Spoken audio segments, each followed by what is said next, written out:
Join us on the Swim Monkey. Swim Monkey TV. On the Monkey.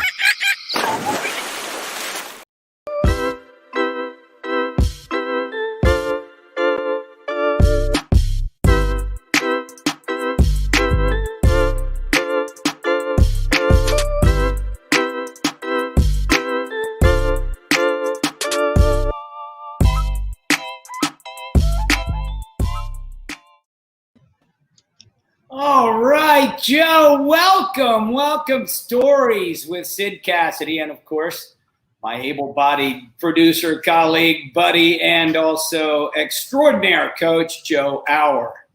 Sometimes able-bodied, sometimes. You never know. Yeah, I've seen some of your summer projects, Joe, and they've gone well. It's the third day of August, 2020. August. Wow. It's not what we planned, but we're still going to continue through it. We will get through it, and that's why we have stories. We can look back, if you notice down there in the left corner, it says Ira Glass. It says great stories happen to those who can tell them. And Joe, you've told a few good stories. I've told a few good stories, and they get better at night later after a couple of these right here. Okay. But I start with the small ones, and then they get longer, and I embellish them more and more. And, the fish keeps getting bigger, so to speak. The gentleman that we have on tonight was the head coach for the USA in 1984. He was also on staff in 68, 72, 76, and 80, was named. He had started his coaching career back before you were born, Joe, and I was about 1 year old, maybe late 50s, something like that. He's always a gentleman. He's done so much more than just coach swimming. Many times I learned so much from this great mentor, and it's with great privilege. We're gonna bring him in right now. Don Gambril, many times at the University of Alabama, the head coach there, retired, but boy, did a lot more as an athletic director. How you doing down there in Tuscaloosa, Coach? Doing great. Just having a real ball this summer, the way things have turned out. It gives you something new to think about. And give us some of that wisdom. What do you mean now? Well, actually, what I was doing was joking. I stay inside where it's cool. I do have a black lab that makes certain that I get out and get around the neighborhood at night. She comes and gets me about 6 o'clock for us to go for our evening walk. But I don't know. It's just kind of scary. Our children and grandchildren won't let us leave the house, and so they bring all the groceries, do everything, and so far so good. Well, that's called love, and I'm seeing so much of it already. I know we've seen lots of the comments, and anybody who does have a comment, put them in the chat.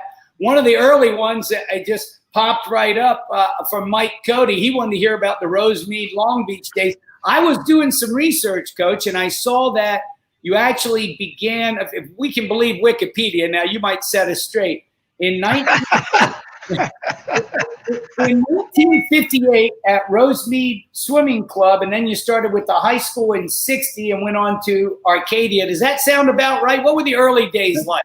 That was it. Mainly I planned to coach football and played football all the way through school, all the way through college. And when I was hired at Rosemead High School, they hired me as a football coach, but they said, since you also swam, will you take the swim team too? And I did. There's a 50-meter pool there, and I started having workouts right away in the morning and evening, twice a day. And I was there for 5 years. We won some conference championships. I had one All-American named Terry McElligott, who, by the way, after he passed away, I had made it possible. There's enough money at the University of Alabama to name the pool after me. And that was my first high school All-American. Then went from there to Arcadia High School for a couple of years. and won the conference championships there and coached football. And then I had a chance to go to Pasadena City College. So I did after 2 years at Arcadia High School. And at Pasadena City College, we won the Southern Conference Championship the first year and won the Southern Cal meet the second year. And then I went to Long Beach State. And Long Beach State had not won a swim meet the year before.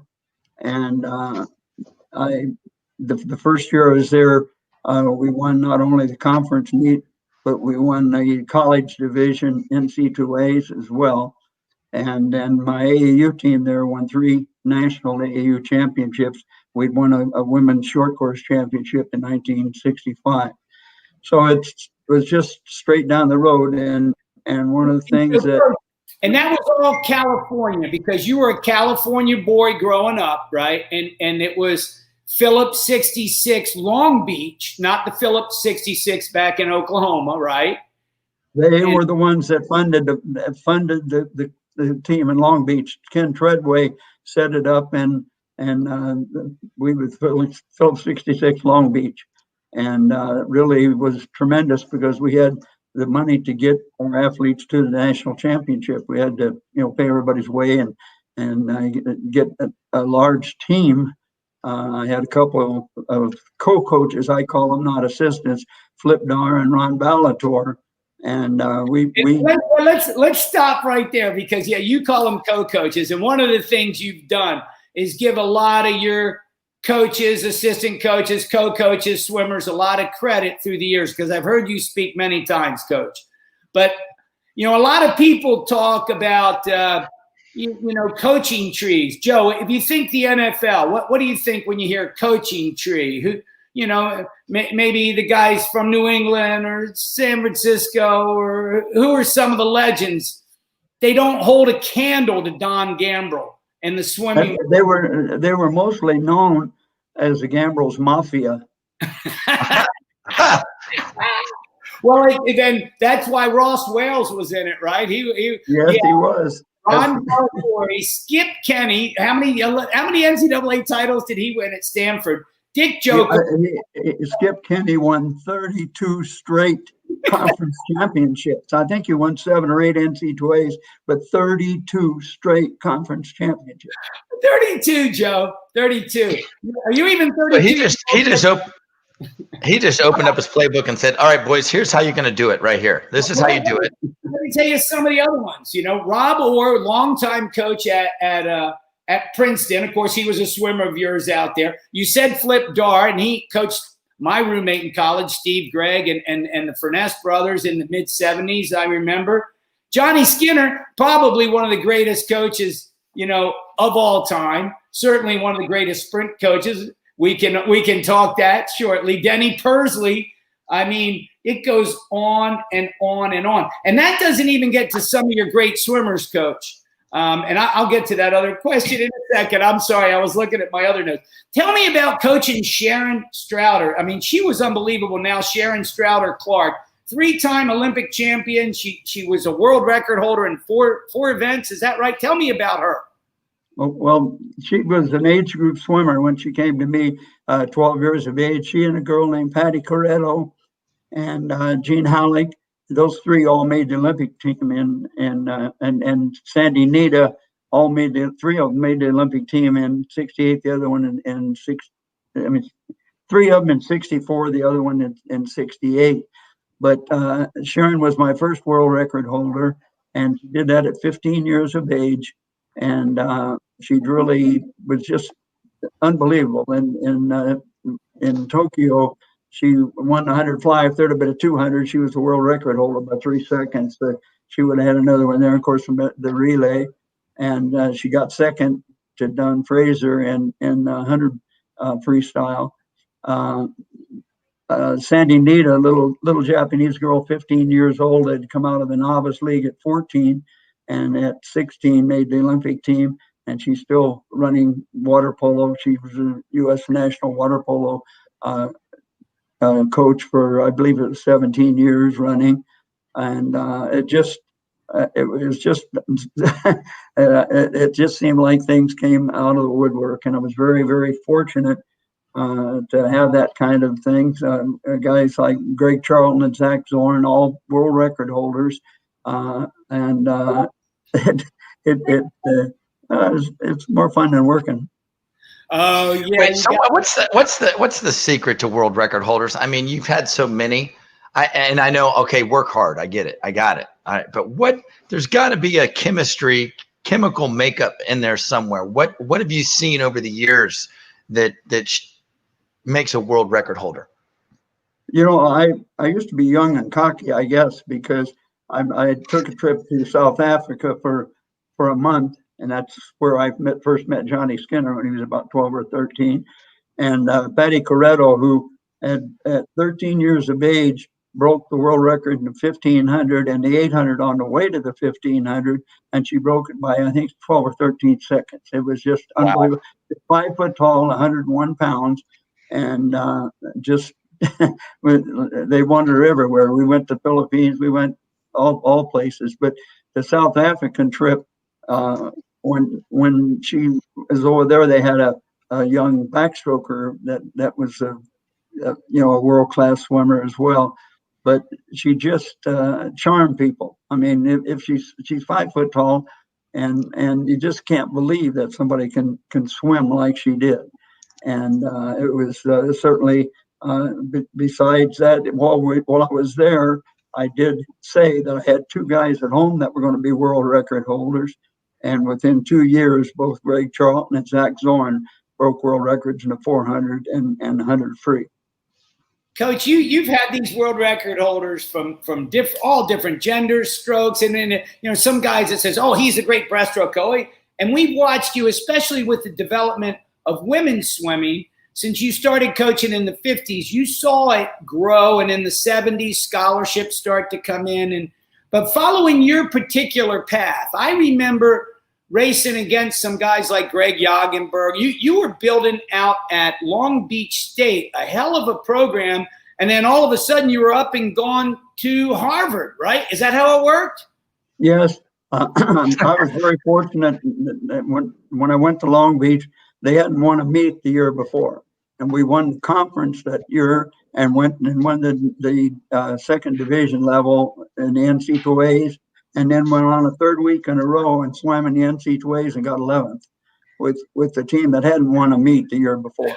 Tim Shaw, Greg Jagenberg. Who else? Yeah, no, Jagenberg didn't swim for me. No? No. Who won that Long Beach? Pat Yelovich was my brother. Oh, okay. And he also swam on the 800 relay and in other events. But it was I don't know. We won 3 national AAU championships long course, and the 5 years I was there. But we had only 2 or 3 scholarships, and it was really tough. Of course, it wasn't really expensive to come to school, but I had only about 3 or 4 scholarships to get swimmers, and I had a chance to go to Harvard. And I felt that if it appeared at that time that they probably were going to not scholarship anything but the major sports, football and basketball, and those would all be basis of need. And I thought, well, Harvard only gives scholarships on the basis of need. Where could I possibly get better athletes than Harvard? So and my whole family was good enough to go with me. And on the way, we went to on the way after the national championships, which we won in Texas. My 3 children and my wife Teddy went to Europe, and we were gone for a month and went to 9 different countries, including Greece, and give clinics and things like that, and then came back to Harvard to start my new job. So if you can imagine, my poor wife with a 5-year-old as well as a 14-year-old daughter and about a 10, 11-year-old son. Now I saw a comment. You're going to Boston, right? Joe, yeah. What do you think? I saw a comment in there about trying to teach them how to do the 1650 right there. I remember in an age group when we had a swim meet at the old Harvard pool, the only event in the meet was the 1650. Coach was trying to get the New England swimming to understand and accept the event. He scheduled several of these, but one particular one came out to me and said, you are a backstroker, right? He said, yes, blah, blah, blah. Coach, do you remember that? That's from M.K. Mahoney. I certainly do. I hear from her, and I always used to call her Sister Margot, you know. And so she's had a good coaching career herself, and she's a good one, and she had two or three brothers and sisters that swam. It was a big family, but it was there when I arrived in the New England. The AAU meets that they had, they did not have an event over a 200 IM. They didn't swim any 200 flies, 200 back, 200 breast. Did swim a 200 IM and I guess the 440 freestyle. And so, can I get this down? Here goes my left. Okay. It happens all the time to us. It happens all the time. Up here. So, Coach, anyway, we started this meet on Saturdays and swam only the 200 of each stroke and the 1650. We'd have a meet once a month, and we started that, that team and started that and really changed New England swimming for AAU. Had a lot to do with that. Our team. And then later, guys like Joe Verral came in, and they had a lot of really great swimming coming from the New England area. All right, I see Tim Hill putting a comment up. I had a chat with Tim today. He sent me some great old data, but Coach, just to finish up where you made this change as a California guy, you got your family, you move them, you slip them over to Europe for a little bit, okay, and they come back, and now they're living in Boston. And unbelievable success in the Ivy League in 2 years. But then I was doing a little research, and I found an article out of the Crimson. What do they call that newspaper? The Crimson, Harvard Crimson. The headline was, about you leaving in May 2nd, 1973. And everyone was shocked and upset. You were leaving Harvard. You were talking about being the new head coach at Alabama, and you said, quote, they hired me to beat Tennessee. Oh. Not Florida, Joe, because Florida was not that good yet. They were not that good yet. It was Tennessee and Ray Buzzard, and you and Ray had quite a rivalry as it came along. So tell us a little how you transitioned from Harvard to Alabama. I mean, which is crazy. Crazy. Well, that was easy for me to go to a small town like that. I was born in Kansas and didn't go to California. I was raised by my grandparents, and we didn't go to California until I was 8 years old. And so I had a lot of country in me and was just delighted to leave Los Angeles, frankly. The Los Angeles area, I loved it, but I just like to get my family in a better situation.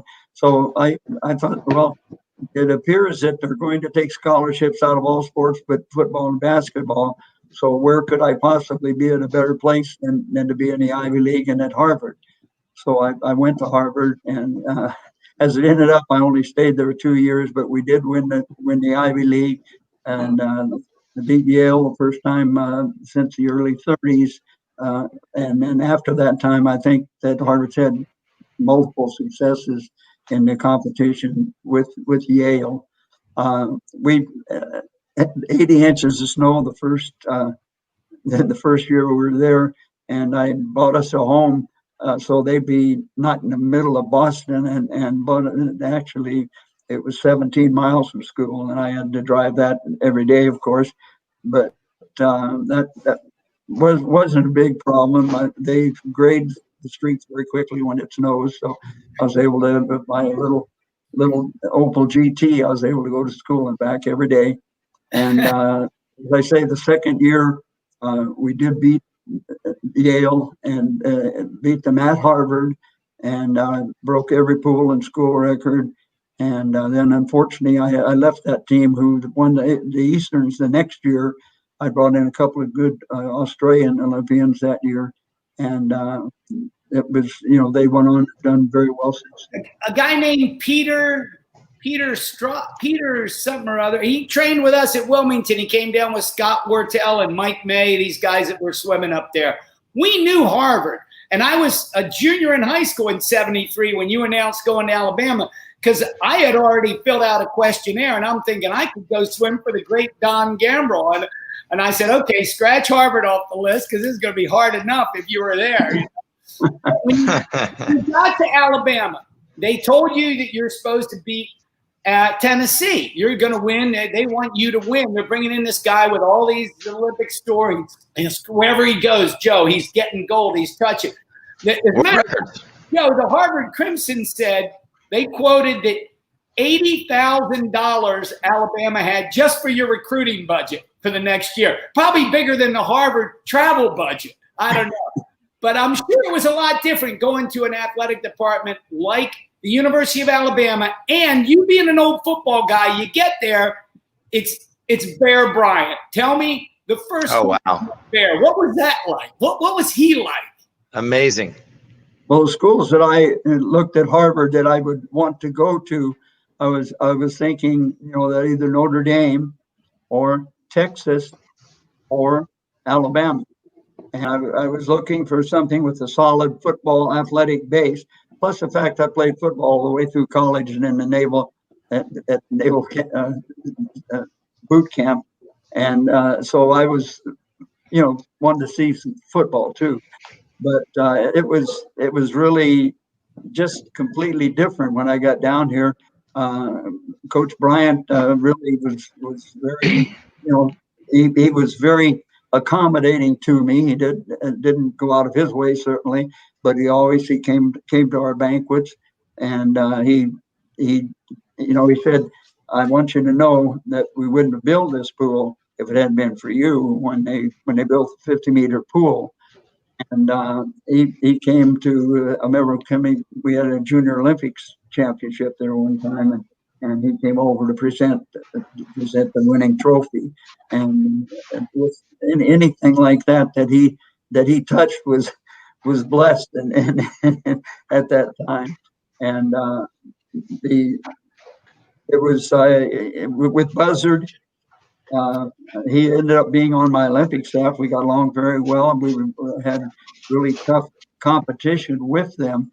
But the third year, we were able to beat them, and then we ended up actually in our overall. I had one more win than he did after all the years were But the year that he brought his team up, when they had, I can't remember sure, but it was like 70 or 80 straight wins that they had. And they came to our place for a dual meet. And it was a 25-yard pool, 8 lane, not very big decks, and about 200 to 300 place for fans to sit. And people started lining up to get in the pool 2 hours before the meet.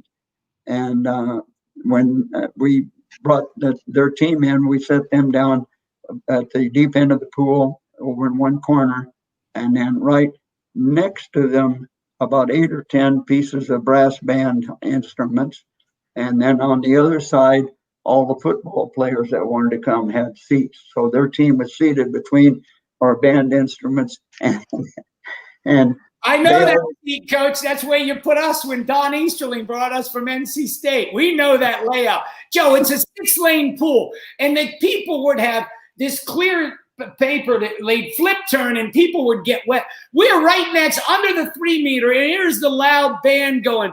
Coach, it was crazy. And the dual meet scoring back then, Coach, only 3 people counted. First, second, and third. 5. No. First and second, you could only have 2 count. No, three places and 2 count. You could only score 2 from any one team. So if you won 1-2, Joe, you got the 5 and the 3. You outscored a team 8-1. And Joe, on the relays, if you win, you got 7. If you get anything else, a 10th behind, you got a goose egg. So it was 57-56 if it was the closest meet possible. And it was mathematically, guys like Coach Gambril would know in their minds, okay, if this goes on 1, 2, 3 in the 1,000, this has to happen somewhere down in the butterfly or else this. And I remember because Coach would tell us, Coach Easterly, we had dual meets with Alabama and Tennessee. And it was because nobody in the ACC could handle us then, Coach. The ACC was not nearly as strong as it is now. NC State was by far and away. So we'd go swim these guys in Auburn and Tennessee and Alabama. But I'll never forget racing you guys, Coach. And the one year when you came to NC State, when we always knew it came to the medley relay. Now, they had guys like Carly Baracall, Olympic backstroker, Kevin Mills, breaststroker, of course, Mike Currington, and then Johnny Skinner. I mean, it's kind of, and then you had other guys depending on the years, but that's the one I remembered in my brain. I'm like, it came down, we had Dan Harrigan, Olympic backstroker, Duncan Goodhue, Olympic backstroker, Steve Gregg, Olympic flyer, and then it would be either Jim Umdenstock or earlier Chuck Rayburn or, maybe even Eddie Houchin, and I remember we had to use Eddie at NC2As and they were in a huge lead, but your team was always medley relay, us at NC State, Alabama. Tell me about those relays, Coach. You had them. You had plenty of great meets with Auburn, Tennessee, NC State. Sounds like both you guys were stocked to the gills. Seriously, both you guys. I got to finish the story about our first meet with Tennessee when they had 78 straight wins. Oh, nice. People sitting even on the deck holding Visqueen so they wouldn't get wet. Right. And before the meet, Tennessee used to always run and open up a bottle and throw Tennessee water in your pool. So They did that, and they went back and sat down. And then just before the meet started, all of a sudden, everything just quieted down. And walking onto the deck is a guy carrying a tray with a towel over it. And behind him is walking this guy who's got a German military hat on and a big iron cross hanging around his chest. And he's wearing swimming suit, but he's also got combat boots on. And he's walking out behind him, and they get out there, and he stands there, and he pulls the towel off, and he picks up the orange and says, "Here's what we're going to do to Big Orange today." He put it down and stomped it. the roof went off. And that was long before the internet. And I can tell you, we got that story the next day in Raleigh. Everybody was talking about it. Guys are calling each other.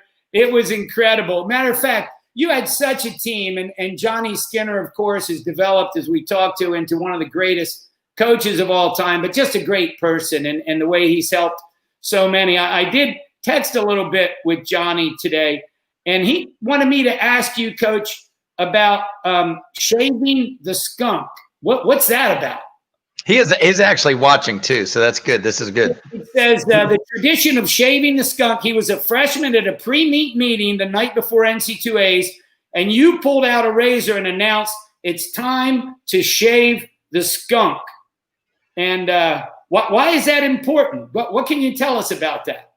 And we don't have PETA watching, so it doesn't matter. Tell you the truth, I forgot all about that, but I happen to have a tattoo of a skunk on my left leg, and that skunk. What? Meat where we'd shave out the skunk. So it wouldn't be just the boys shaving; the coach would shave with them. Well, there was another time too when my daughter got married and I had shaved my head and then let it grow. And I remember, as long as it was, and my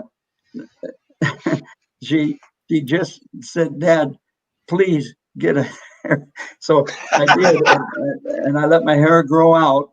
And since then, I've had long hair. I haven't cut it. And right now, I haven't been able to get to a barber shop because of quarantine. So I've got it hanging over my ears. Now, okay, I just saw the great Yale coach and our good friend Frank Keefe. He was talking about the men's 800 free relay. What's that about, Coach? 4x200 relay for men. Was that a Yale-Harvard tradition? Did it come down? What happened? You know, to tell you the truth, I don't remember anything on the 800 relay.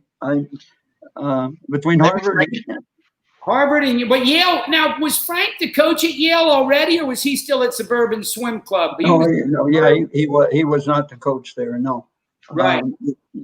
The coaches there were the ones that had been there for years, with the exception of Kippeth wasn't. But we lost 78. We lost it the first year at Yale.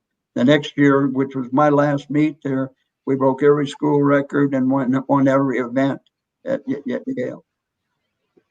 That's impressive. I know. And so now you're at Alabama. You get there. You meet the great Bear Bryant at some point. What was that interaction like? Well, it really strange every time I met him. He never rode the elevator. He'd always walk up and down. It's 2 stories. And I'd meet him a lot of times coming up and down because I also walk. But every time I met in the hallway, I felt like I was back in the Navy and I needed to salute my captain on the ship, you know. But the amazing thing, when he shake hands with you, it was a very limp handshake. It wasn't, you think he's going to crush you, but and you go in his office and he sat there and you'd sit down at the couch and his desk was here and the couch was down to where you felt, you know, you're looking up at this guy. And he had an ashtray on his desk where they had a spring around the top. And sometimes you go in, there might be 2 cigarettes burning there. He'd be on the phone and talking and light one and then go on and light another one. And he was, the people who worked for him loved him. I mean, it just was, but he really I can't say anything more than that, except he was a gentle giant, but he was, you know, he really just, his complete life was just around coaching football. Coach, there was a story going around when Northwestern University dropped swimming and you picked up Doug Northway and Robin Backhouse. And Robin is the one who told me the story. Of course, the great 200 flyer, he and Steve Gregg, my roommate, had so many great battles, but he was a punter in high school. And he said when he came to the University of Alabama, there was such a plethora of football guys that wanted to play for Bear. They'd play for nothing. And it was too late to get a swimming scholarship. So he came and he tried out and he punted a football for Bear, and Bear said, "Nice try, but go over to the swim pool." Was there something like that happened with Backhouse? I can't recall anything on that. I really can't. Well, we always heard it was like one extra scholarship. It was, you know, unfair, and it would be Easterling telling us, "See how unfair it is," because Backhouse came on a swimming scholar or on a football scholarship, and Bear cut him, but Gambril got to keep him. And I'm like, "Okay, Coach, whatever you say." But well, if we turn it just a little bit, I at one time had 2 swimmers on track scholarships. Well, that's good. Any way you can do it. I heard Auburn was good at doing that too. So you guys have to work that out between the two of you. You know, I'm sure Coach Easterling would never resort to such trickery and kind of moving. And when I was at Miami, nobody ever did that, play around with the scholarships. But where you had a meet up in the north in the snow up there when you were there, didn't you? Yes. Yeah, I think I heard about that. The story goes that, at least the way I heard it, that you guys, I don't know if you had the meet yet or if the meet was the next day, but they were out tobogganing in the snow. We'll give you the short version because I know you appreciate it. Coach Beatner and Coach Easterling were awakened early in the morning. I would say around 2 a.m. We were supposed to get up at 5 and drive to the airport from Dartmouth and head back to – we were flying out of North Jersey, so we had a long drive. And it was Princeton passing us on the last night. Why NC State was at the Easterns. We were supposed to win it, and it was before NCAAs, but after ACCs. We fly up there. Everybody's beat. Nobody went. The last night, big snowstorm, and there had been a lot of ice with this snow. Anyway, we end up going out and sledding, and one of the guys on the baseball team was friends with – we get a toboggan. Chuck Rayburn breaks his leg. The rest, it's a whole story. It was a nightmare. And Coach Easterling gets awakened, and Jim Shalista was our captain. And Jim woke up and said, "Coach, you know what? The boys were tobogganing." And he didn't really use these words, but he's like, "Tobogganing? What the heck's tobogganing?" We loaded up the car almost immediately. And but Coach, those 70s college teams that were really pushing each other when all the meter times were coming down, What were the things about collegiate swimming that you saw and loved that you think USA swimming could kind of extract or extrapolate or somehow use as we remodel after this slowdown, this shutdown? What do you think? Well, I don't know. It still comes back to individual competition. I think, you have to build the team around the individuals, and of course you have certain outstanding people on your team, or hopefully you do. And I can remember a swimmer on our team, Mike Currington, and he never was beaten in a dual meet in an event. He just it didn't matter which way it was, Lee Engstrand or whoever it was. It was butterfly event. He won every single event, and Mike did. I think probably the highest. I know he placed second several times at the NCAAs, but he did win a gold medal at the Pan Pacific Games, and he just was unbeatable in match play. But he just never ever won an NCAA event. The best swimmer I ever coached that never won a national championship. Well, Coach, I'm going to tell you, I bet Mike is watching. I texted with him today. I found these results. Joe, the date on this one, I don't know if you can see it. This is mimeograph. Okay. Yep, we can see it. 1976. NC State, Alabama at NC State. Look at those names. All right. Alabama relay, Carly Berry. And there's Currington. Guess what? Steve Gregg was the defending champion in 200 fly. He didn't swim a 200 fly because Currington was coming to town. Now, Ted Morlock gave him a good race. Ted Morlock went a 150.8, and actually Ted finished higher than Steve the senior year. He was unbelievable. Teddy came out of Philly.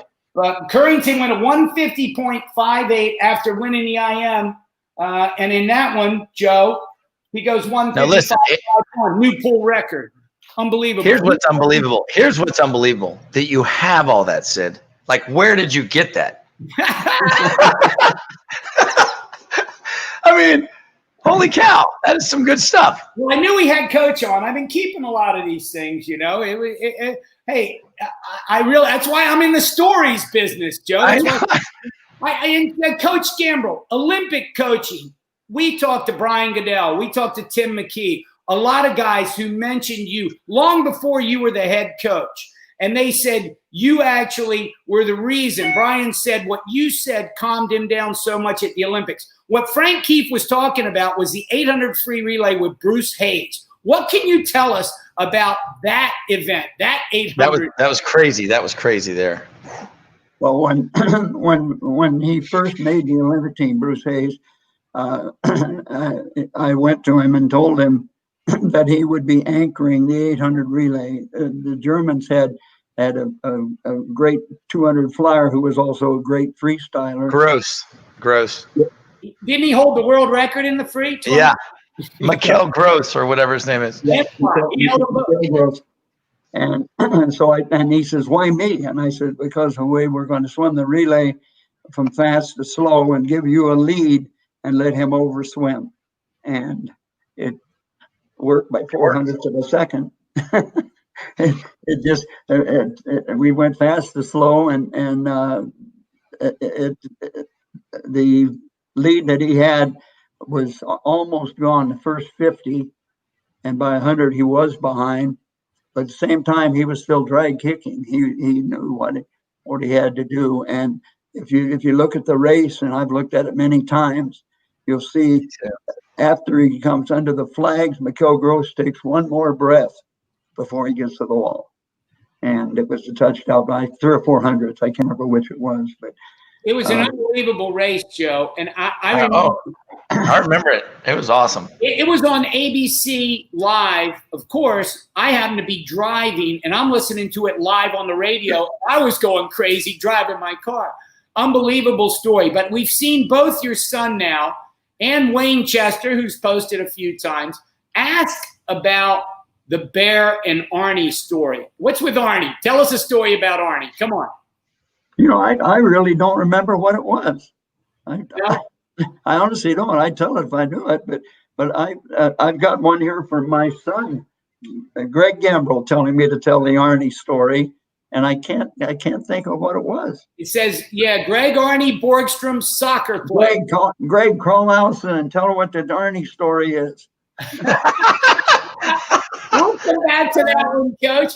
You know, it's like, for me, one of the biggest things that swim coaches should do in this, and all of us, just a whole, with this shutdown, with everything, okay, we're going to just reboot like you're a computer.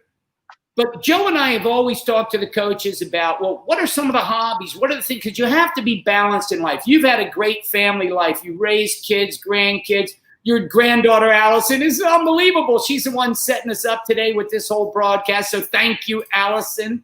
Yes, thank you, Allison.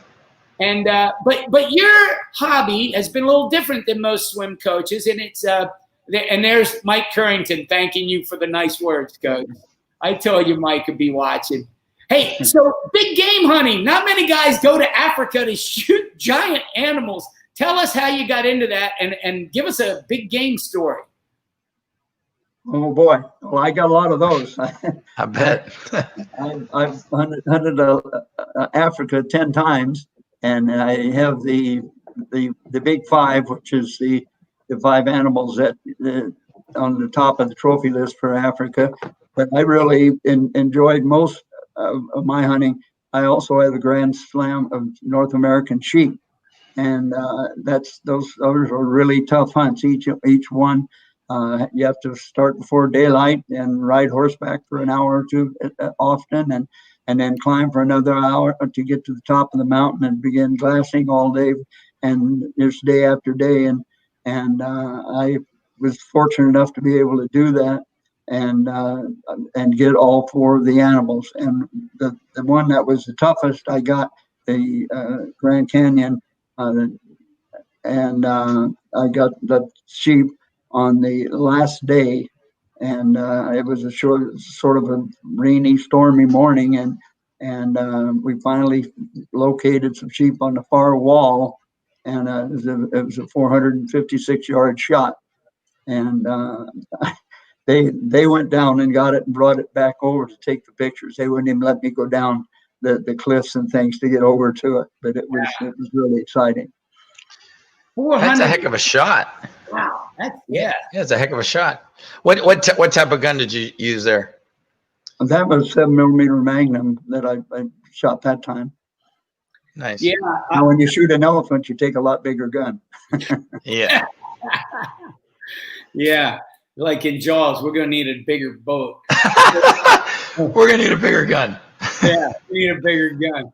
So, but Coach, when you're looking back and the balance of your life, I think a lot about your career, and I'm not kidding. I was seriously looking at Harvard primarily because of you, and then when you left, and so I followed your career, and I was blessed enough to go into coaching and get involved in the administration with USA Swimming, and watched you as a mentor and a leader. I saw you you were the very first individual to win the USA Swimming Award. I was proud to win it many years later. Jim Woods pushed me through that, and your name being the first guy on the list after the U.S. Olympic Committee. You were on in 1983. But I remember Ray Essick and that group of guys who were moving swimming out of AAU into what is now USA Swimming. And it was such a magical time coming out of the 70s and going into the 80s.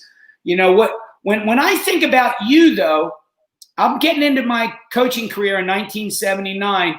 And you were one of the guys that we looked up to who didn't just coach, but you were also a businessman. You ran clinics and camps. You had people come from all over the world. You even published your workouts. You probably have Brian Gordon put them all together, but you would sell those practices at the end of the year and people would buy them up like that. But you always found a way to kind of make it professional. Swim coaching wasn't just a guy in his flip-flops. It was professional. I want to thank you for that and get you to comment. What's your take on all of that? See, Frank Holloman still has his copy of Tide Teamwork. That was a great book that you and Johnny put in. Well, Sid, all the pictures that you see is wearing a tie at the swim meet. So, I mean, that's important. I think it looks great. And, we should do some of that. So, Coach, what do you think on being a business? I got that from Peter Daly. You can give the young coaches What is it that we should do to proliferate professionalism in our career? Oh, boy, that's a tough one. The thing is, I always loved coaching. I never ever looked at the clock and wanted to get off the deck or anything like that. And I grew up being raised by my grandparents, and my children heard this story a lot of times. But at 12 years of age, I had a 14-mile bicycle ride 7 days a week, and that was all the way through my first semester in junior college.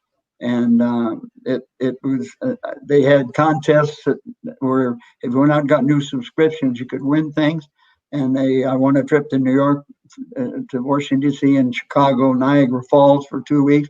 I won another one to Alaska, but instead of accepting that trip, I went out for the football. It was during football season, and so I got a $500, which enabled us to buy a car. Otherwise, we'd been walking to the market, pulling a wagon to get groceries. So those were I didn't even learn to swim except by myself. And I never learned to swim till I was 9 years old. And I went out for swimming in junior college and swam with my head above the water. That's all I could do. So I swam backstroke a lot. But by the next year, I made All-American junior college. I had one of the 10 fastest times, which wasn't fast, but at least it was a goal and something that helped me along the way. I was in the Navy. I married my wife in 1953, and then in 1955, I was either going to be drafted into the Army or I went through the Naval Reserve into the Navy, played football at the Naval Training Center, and then somewhere or another, somebody saw my name associated with swimming in junior All-American. They sent me to train with the Navy athletes. There were about 12, 14 of us that trained at Long Beach for the Olympic Games. And I no matter could be in the Olympic Games as a swimmer, but it kept me out. And then I went aboard a ship. Where did the ship go? Went to Melbourne. So I saw the Olympic Games. And that was meaningful enough to me to want to coach a swimmer on the Olympic team. Did you know some of the guys on the U.S. team? Yes, I did. I knew Jack Nelson? Who? Jack Nelson. One was Reed Patterson. He was a sprinter from Georgia. And the other was his distance swimmer, Dave Radcliffe. He's up in Oregon or Washington somewhere up in there, but he was the third man in the 1500 freestyle. Right. But it just seems like sometimes, I guess you make your own luck. And one thing, I was very fortunate to meet Teddy and get married, and she put up with me all these years. She's in control now. I don't have any choice. There you go, Coach, because it is. There's always a good woman behind any successful man. So you're in Melbourne in 50. Did you notice that was the first time the Australians shaved their legs? Anybody?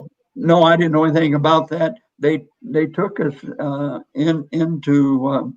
I got to go in to see the swims, and I also got, even in those days, they just put a jersey on me, took me in to eat at the Olympic Village. I met Jack Nelson there, which was Jack Nelson. Yeah, Jack Nelson.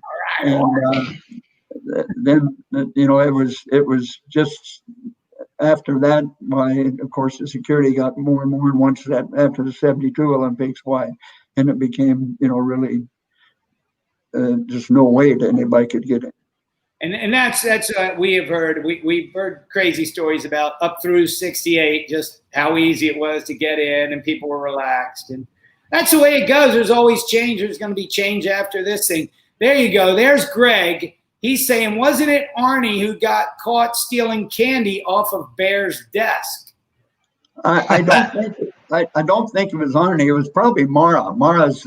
Okay, or was it Mara? Okay. Mara Costin swam here and swam for me up there, but she coached here, was with us a couple of years, and then coached several years at Harvard, where her husband's the athletic director there.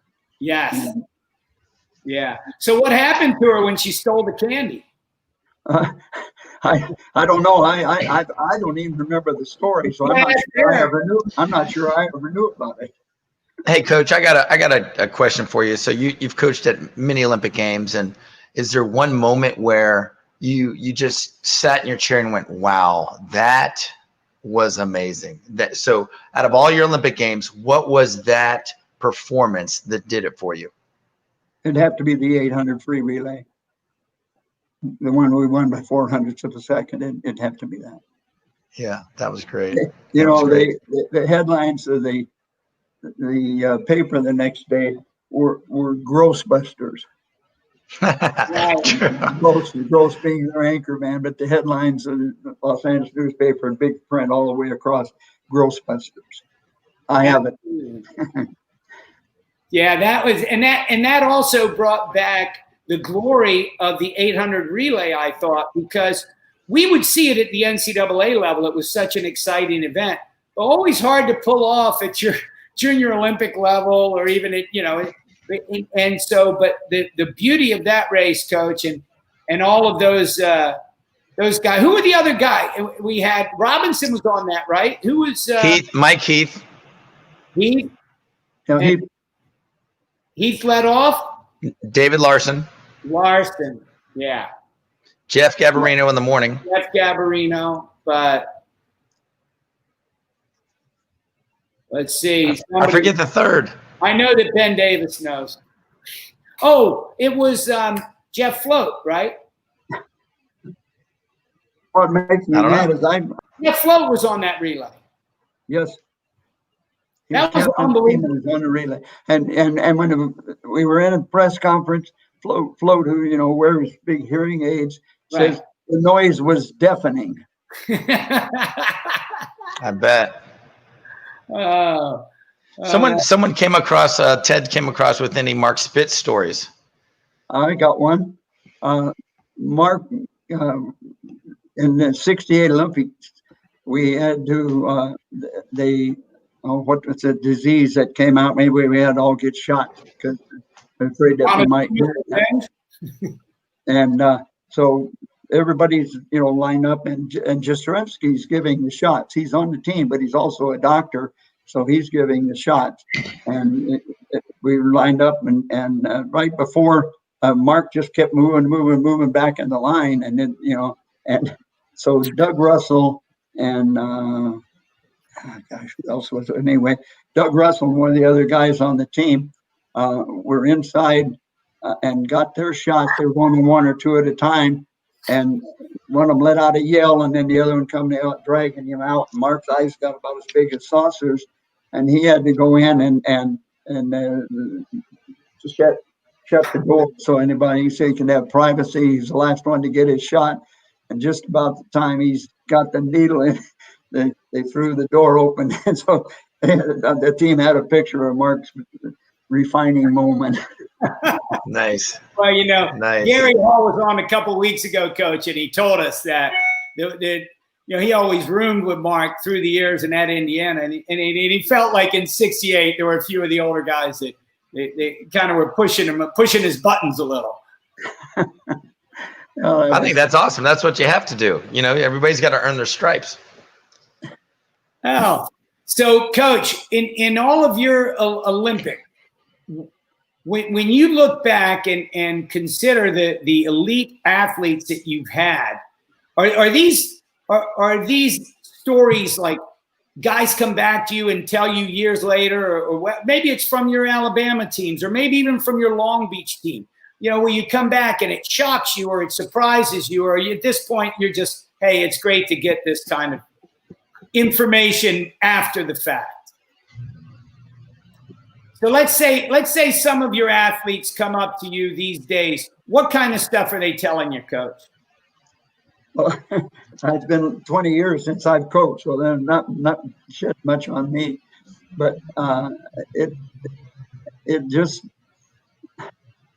I don't know what to say, because I had people at times came in with all sorts of things. Women swimmers who unfortunately were going to become parents, and things you have to deal with like that goes far beyond the racing strategy of the thing.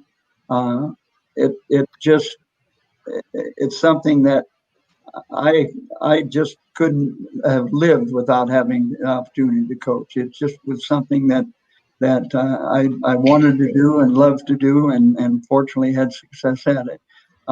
Some of the kids that I told that they were going to break world records did, and I had two of them that I told them that they were going to be world record holders, and both of them were. And I don't know that could be done now.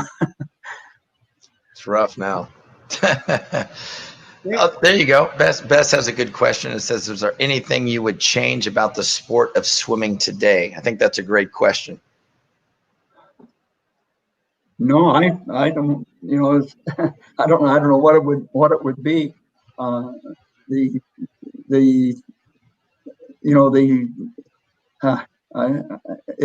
really is so important with the younger swimmers, especially, that they be brought along as they personally mature. I had a swimmer named Steve in Long Beach, and he was such a good age group swimmer, and he wanted to move up all the time, but I'd only let him work out once a day until he turned 14. Then I left there and went to Harvard, and Dick Jokins took him. And within 2 years, he trained twice a day. Within 2 years, he was world record holder and ended up in the 400, 800, and 1500 as world record. Wow.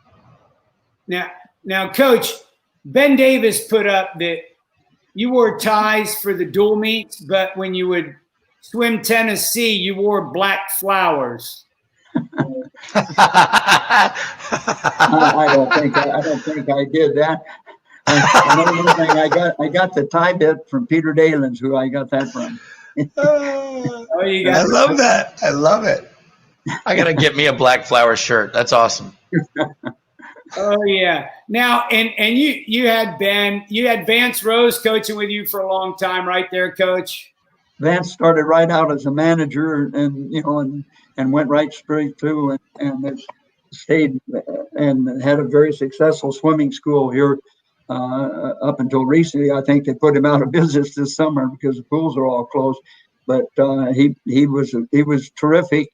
He started at the very bottom as a manager, and I could really count on him. For things like, okay, we're going to go to North Carolina. We need a bus and we need a hotel room, and he'd go take care of all that, and never had a miss.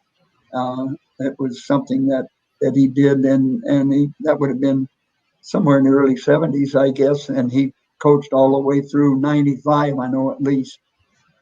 I do remember one meet we met when I was coaching as Terry Mall's assistant in Florida State, and we met you all in Pensacola. And it was one of those meets where the boys' meet was fairly close, but you won, of course. But our girls were young, and your girls were you had some very good women's teams. Matter of fact, we had a Tallahassee girl, Diane Babick, was on your team, and we had a number. Your girls were strong. Sandy Skyples was a great. So Vance started swimming exhibition, kind of one event too early. He did that in a meet that we lost, and I never mention it, and nobody ever mentions it. But it was. I think we only lost maybe one or two meets that year, and that was one of them. For some reason, I was unattaching the men because we're winning by so much, and he was taking the injuries and carrying them down. And for some reason, he unattached the relay. I think you were trying to be nice to us. As usual, a lot of coaches that were friendly. It wasn't like we were Auburn or Tennessee. We were Florida State. It was like, oh, well, they're not a threat. Let's go. We'll exhibition those girls. And all of a sudden, our girls find out at the end they won. And you were adamant about nope. And Terry was like, no, we're not going to. No, you. And you were like, absolutely not. You were a man of ethics, Coach. And I knew it put a tarnish on your record because, right, I don't think you lost too many. I know better than that now. I didn't do that. So who are some of the great women on those early teams when the NC2A started giving scholarships? You all you brought in good girls from all over the globe, always. I had lots of foreign swimmers as well. Gosh almighty, I do remember your relay, like your girls' teams were when they broke, you had the AIAW and the NC2A. You guys went in the NCAA, and you were one of the earlier schools, right, to kind of promote women's. Yes, we did, and I'm sorry that I really am. All right, Coach. Joe's got a lot of stats. He was going to ask you. Actually, he was going to ask you about your Toyota truck. Why do you drive a red Toyota truck? I don't know, but I've got a 1997 right now, and it's spotless. I have people all the time trying to buy it from me. It's got 111,000 miles on it. 111. It's four-wheel drive. And it's running great. Oh yeah. I have people trying to buy it from me all the time. So Coach, yeah, I want to buy it. By the way, send it over, and I want to buy it because I love cars. I mean, I'm all into it, and it would be awesome to have. By the way, anyway, I have a question for you. So you've been a football player, you've been a swimmer, you've grown up swimming, you wanted to coach in the Olympics, you coached in the Olympics, you coached in college. What have you found after all those years, 50 years or so, and then being assistant AD, after all those years, what have you learned about yourself that you went, that was very defining? What have you learned about yourself with all of that experience? Well, that's a deep question, by the way. So yeah, Sid, yeah, it is. You don't think about it, I mean, when I'm thinking about mine, and I've only coached for a number of years, I'm kind of a jerk. I'm kind of a jerk at the pool, but I'm caring, and I want them to do well, and I love it, and get choked up when they take them from little kids to Olympic trials. I think it's awesome, and it's very satisfying to me. That's mine, and I know Sid's got his, and I'm sure you have a huge thing going on in your head as well. Well, I really love to see my former swimmers, see how they're doing, how they've done. There were about 6 or 7 girls that a couple of years ago that were on our team in '65 that all came back and spent 4 or 5 days here and went to a football game and things like that. And they had another big 50-year reunion for the women's national championship we won at '65 a few years back. And things like that, where I can meet and see them and just relive some of the treasures that we had together. One of the most extreme is Patty Corretto. At 15 years of age in 1964, she won the women's 1500. She's 5 foot tall, 101 pounds, and she won the 1500, and she broke the world record by 5 seconds in the 800 on the way through. And I think it was about 14 seconds that she broke the world record in. It was just unbelievable. And she won that event in the next 3 years till finally Debbie Meyer come along, and Patty was 4th in the Olympics in '68. Debbie was 1st, but they didn't have 800 or 15 in '64 when she was way ahead of the world. Well, Coach, this hour has flown by, and it has been a great pleasure, not just for Joe and me, but for many of our viewers and folks that are going to view the replays through the week. And before we sign off, I mean, I want to give you my heartfelt gratitude, and not just for tonight, Coach, but for all the years of inspiration and positive motivation. And if a young coach had a question, you'd have time for him, and not just running the clinics, but I know I was one who would ask you questions on deck. And where we are today in this world and everything, if you want to leave us with just a little message tonight, just to say good night. There's a lot of Alabama alums watching, and probably some grandkids of some of your buddies that you grew up with still that are going to see this. And what's one message you can leave out there, a message of hope during this year 2020?